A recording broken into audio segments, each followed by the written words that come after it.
deuxième question très courte qui est liée aussi à une responsabilité de l'État. Est-ce que vous êtes pour ou non un retour à la TVA à 5,5%, le taux de TVA des produits de première nécessité? François Devoyer. Sur les transports, vous Bien voulez sûr.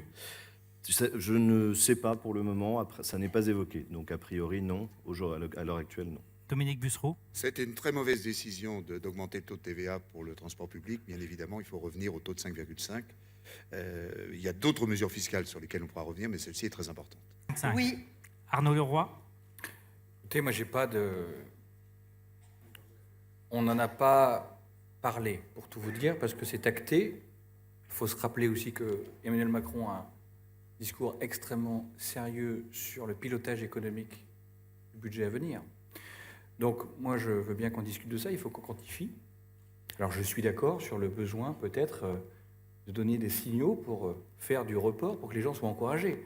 Ce que nous, on assure, c'est la possibilité pour les plus fragiles d'entre nous d'accéder à une tarification allégée, ce qui existe déjà.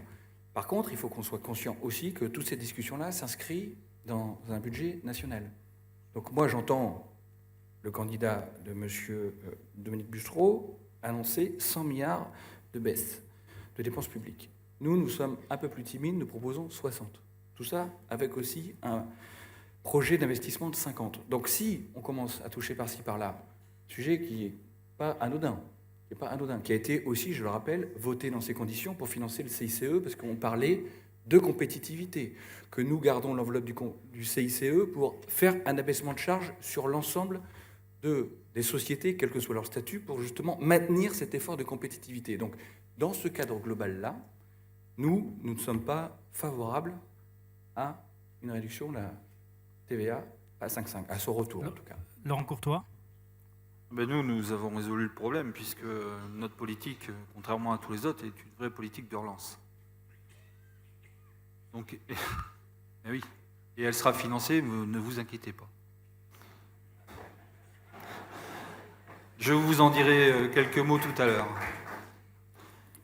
puisque, contrairement aux autres, nous avons chiffré notre programme.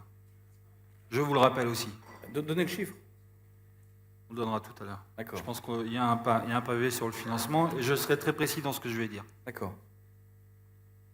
Concernant la TVA à 5,5, si on considère, et à juste titre, que le transport est un produit de première nécessité, évidemment qu'il faut envisager la réduction de la TVA.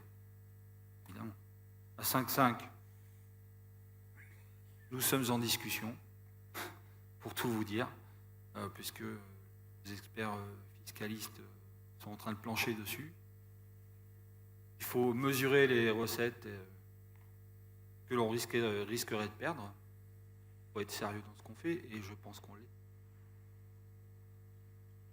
Je voulais revenir aussi sur quelques interventions qui, si l'état des transports n'était pas aussi grave, prêteraient sûrement un sourire. Écart Macron.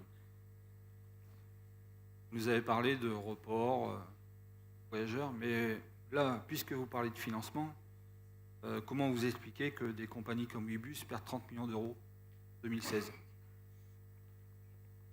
Comment vous expliquez ça ? Ensuite, sur les personnels, il me semble, pour l'avoir vécu, que l'adaptation de la loi El Khomri à la SNCF n'est pas partagée par tous les cheminots, très largement. Donc quand on nous parle de transfert de personnel ou à la communauté européenne on vote contre, il serait de bon ton de s'arranger quand on est au pouvoir pour que dans votre pays, vous soyez contre aussi.